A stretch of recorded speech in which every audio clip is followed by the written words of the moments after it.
Doing good. Doing good. Yep. Good day of work. Yep. Half day, always good. Yep. 4 hours. We love it. Me and Robert work at the same place.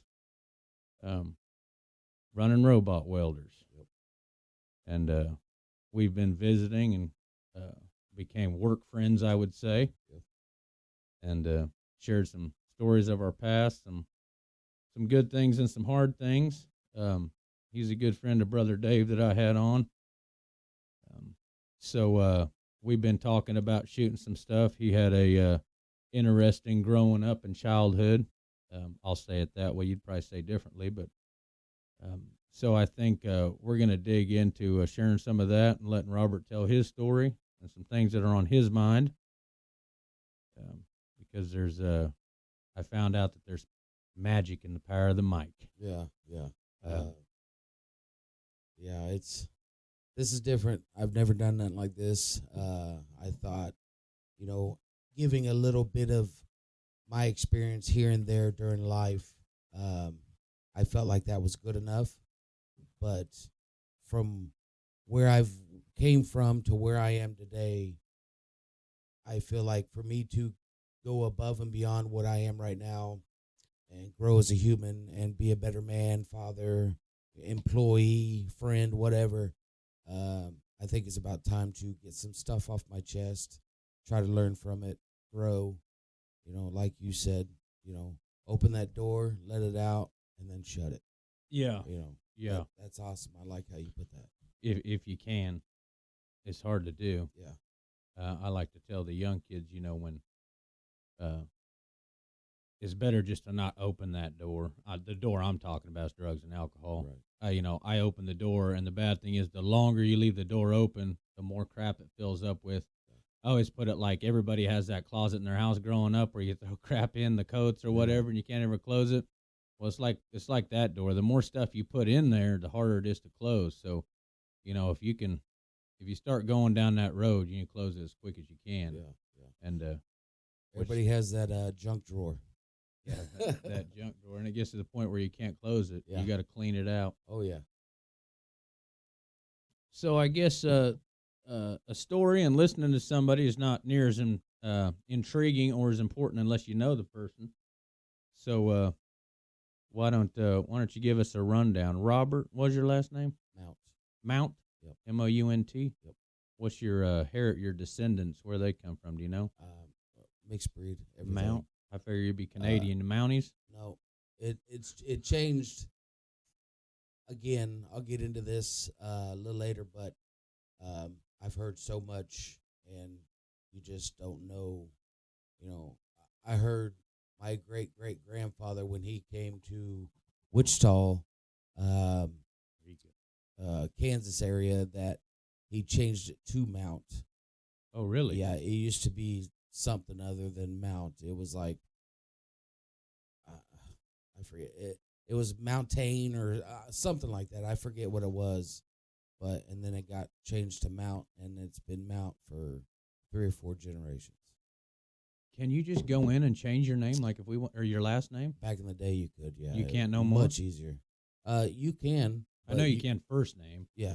Well, you can go down, file whatever you want. You can have your name be whatever you want, as long as you pay the money and then do a background check on you, and if everything passes and you're not running from something, you can change it to whatever you want. Yeah, well, I probably couldn't because I'm still running from my past. So, but if we did want to get it changed, we could probably call Nicky Six. He'd know how to do it. Yeah. Did you see The Dirt? Yeah. Did you watch that part where he changed his name and then he lit the license on fire? Yeah. That was a crazy movie. Yeah. That was it. What's funny about that? You grew up with them, but I knew who Tommy Lee was, and I didn't really correlate Motley Crue and all that. You might think this is crazy. Maybe not. You're just a few years older than me, but I wasn't, just a little bit before my era. So, once I put it all together, I thought of Tommy Lee as Pamela Anderson when I think of Tommy Lee. But now I think of him Motley Crue and all that. Right. But what a wild story. Yeah. And what was their big tour with? Who was the crazy Ozzy? Yeah, Ozzy Osbourne. Yeah. Could you imagine? Yeah, I could imagine what went on, backstage. I'd be dead. That's yeah, for sure. Yeah. So, anyways, Robert grew up in Wichita. Yep. whole life, born and raised South Side. South Side. So people that don't know, give us some big roads that you were close to. Pawnee and Seneca. Okay. Meridian and Pawnee. Okay. That area. Seneca Bowling Alley. I'm still over there. Is that a decent area in Wichita? It used to be back when I was younger, Mm-hmm. but everything's starting to. They used to say when I was young, on the other side of the railroad tracks, that's where it was bad. Okay. Well, now it's just a mixed bag over there now. Whole bunch of different beggars and homeless people, and you got to shoo them away from being in your trash can, stuff like that. It's getting to be just like everything else. But I mean, it's what I'm used to. I like it over there. Yeah. Yeah, I've lived South Side my whole life. Moved out West Side, a little bit of everywhere, but it's just not the same. Mm-hmm. So, have you been a welder most of your life, or did that just come to be? No. When I was racing, I had to ask my my ex-wife's brother. Anytime I needed something welded, I'd have him come over and do it. Mm-hmm. And I felt like I was bugging him. Mm-hmm. So I went out and picked up a Lincoln welder, little 110 Lincoln welder, and a couple $100, brought it home, started welding. Yeah. I'd do the kick test. I'd kick it, fall off. I'd grind it off, do it all over again. And that's basically how I, self-taught. But I've always ran like machines and stuff like that my whole life. So that wasn't nothing new. But going in and working with Brandon and Isaac and, Dave and all them, they have the higher expectations. Mm-hmm. So I went in lower than what a normal person would, just because I didn't have that welding experience. Oh, so a lot of your welding experience comes from BMG. You've come, okay. Yep. Nice. Isaac, Brandon, all them, they've took the time into, really teaching me. In between parts, I'd take bad material and something, and I would just start welding. Oh, I see. I'd 3 or 4 welds, put it away, do my job. When the robot's running, go over there, do a couple more welds. And I did that, and then I finally proved to him that, hey, he's picking it up, he's getting it, everything's good. So they did a welding test on me, and I ended up passing. Oh, nice. And that's when, I got, a little bit of a raise.